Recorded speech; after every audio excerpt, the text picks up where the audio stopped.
Today's bite-sized episode is sponsored by AG1, one of the most nutrient-dense whole food supplements that I've come across, and I myself have been drinking it regularly for over 5 years. It contains vitamins, minerals, probiotics, prebiotics, digestive enzymes, and so much more, and can help with energy, focus, gut health, digestion, and support a healthy immune system. If you go to drinkag1.com/live more, they are giving my listeners a very special offer, a free 1-year supply of vitamin D and 5 free AG1 travel packs with your first order. See all details at drinkag1.com/live more. Welcome to Feel Better, Live More Bite Size, your weekly dose of positivity and optimism to get you ready for the weekend. Today's clip is from episode 416 of the podcast with Dr. Tara Swart, neuroscientist, executive coach, and author of the best-selling book, The Source. Many of us simply don't realize the profound impact that chronic, unmanaged stress can have on our physical health, even if we're eating well and getting plenty of exercise. In this clip, we discuss the impact stress can have on our health, and Tara shares some of the most effective ways to manage stress and also build resilience. I've seen firsthand how many people this impacts. Physical health, mental health, emotional health, the whole shebang when we're chronically stressed. And I genuinely believe that a lot of us don't even realize how stressed we are. I agree. Many doctors, including myself, say that 80 to 90% of what we see in any given day is in some way related to stress, right? As a neuroscientist, I would say that's where the stress piece really lands for me, because your brain's perception of what is going on is going to have this cascade effect on the rest of your body. So if you perceive, basically your brain perceives that there's a threat to your survival, then it's going to signal for your cortisol levels to rise. So your adrenal glands will release more cortisol. That goes around in the blood, it crosses the blood-brain barrier, and the receptors in the brain can see that you're on high alert all the time. And so that process is pro-inflammatory. So that has all sorts of knock-on effects on your cardiovascular system, your immunity, your gastrointestinal system.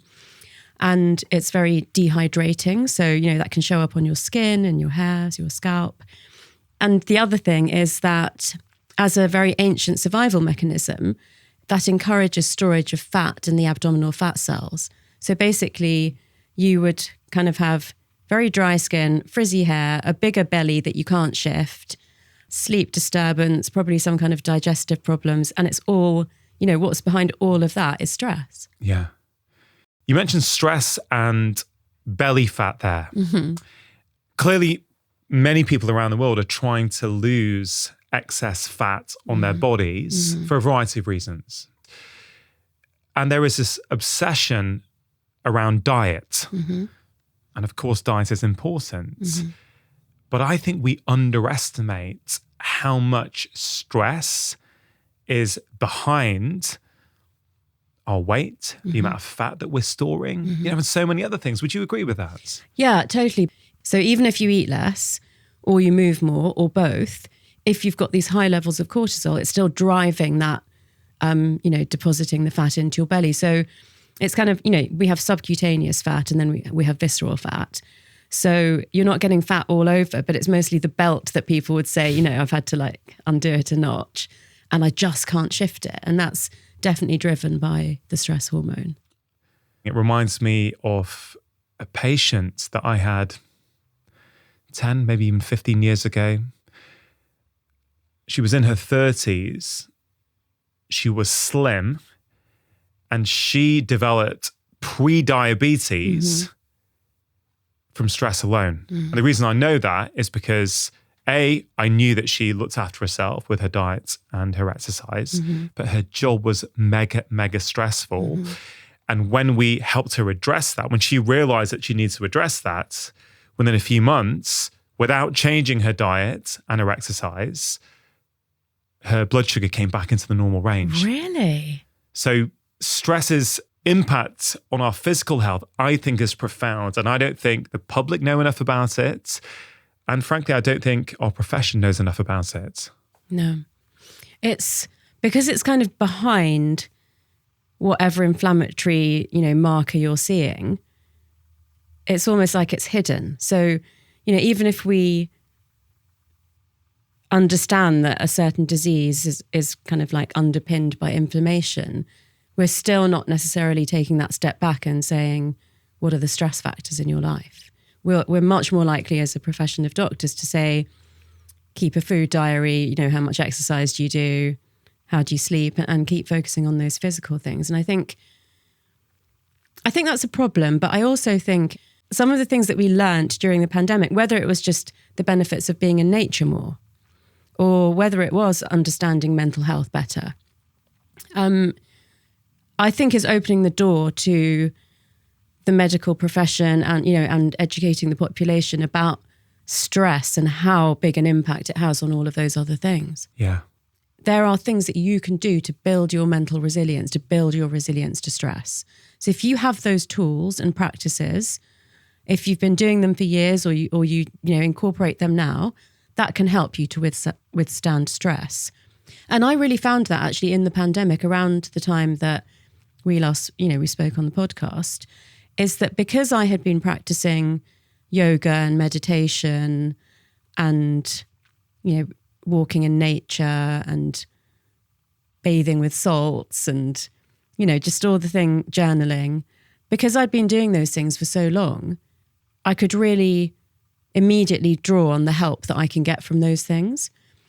But, a message that I kept putting out there is that even if you've never done these things before, if you start now, it will help you. So there's two main ways to offload stress from your system. One is physical exercise, which sweats out the cortisol from your body. And the other one is speaking out loud, or possibly journaling as well. But I think speaking with someone, because then you've got that sort of social connection piece. But instead of ruminating on your thoughts, if you actually get them out of your brain-body system, that reduces your cortisol levels too. Look, the truth is, Tara, this is something I've realised is an issue in my own life over the last few years. Mm-hmm. Because my best mates are still the mates I made at university. Yeah. And they live hundreds of miles away from me.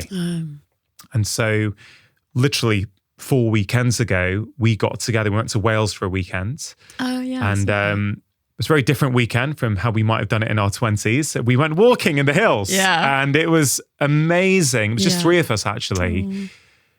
But I think we really opened up and shared things with each other that I don't think we have done in ages. And I think we all felt lighter when we left and, drove home and returned home to our families.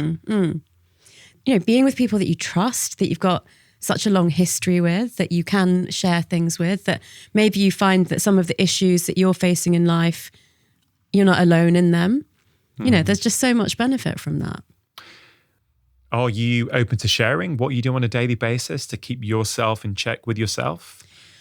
So as soon as I wake up in the morning, before I start to think things like, oh, what's the time and what do I have to do today, I immediately give gratitude for my pillowcase, my pillow, my mattress topper, and my bedding. So I'm intentionally pushing myself towards that oxytocin state rather than the cortisol state. As soon as I'm aware that I become awake, I then do deep breathing whilst I'm still in bed. And I really feel into all the directions that I'm breathing in. And I just see is there any tension somewhere or... So you're tuning into your body immediately. Immediately, yeah.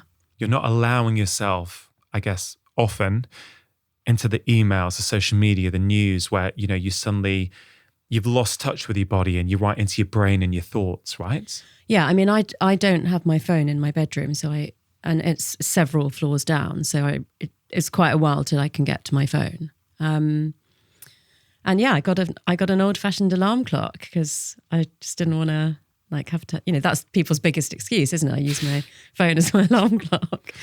So gratitude, breathing. Yeah. And then? Then I get up and I take my probiotic first thing because I have to give a 10-minute gap before I can eat or drink anything. And then I will look at my phone. But what I love about that is what you have just said you do as a neuroscientist, former doctor, coach, right? With all your knowledge and experience of helping people, you have built into your life a practice, dare I say, a ritual each morning, whereby within minutes, it's not much. That gratitude is not much. That breathing is not much. And, 10, 15 minutes later, you're on your phone, right? Yeah. That's very achievable for people. Yeah. But I'll add that because I have that 10-minute gap until I can drink my cup of tea, that's why I look at my phone, because I'm kind of waiting. But making my cup of tea, whether it's regular tea or matcha tea, whether I'm using mushroom powders or not, that is a ritual for me. That is like a sacred moment. Like the phone is left behind, and I do that almost like a form of meditation. Why? I like rituals. What is a ritual? A ritual is something that you do intentionally. So it's not just a routine. It's something that you do regularly, but you do it very intentionally. And I try to bring rituals into my life so that it's like a patchwork quilt. There's moments of mindfulness throughout my day. And that to me is one of them. And also then when I drink the cup of tea, I savor it like so much. Like, so that, that's, okay, I've looked at my phone for a few minutes, but I've got another pause there. We've covered a lot.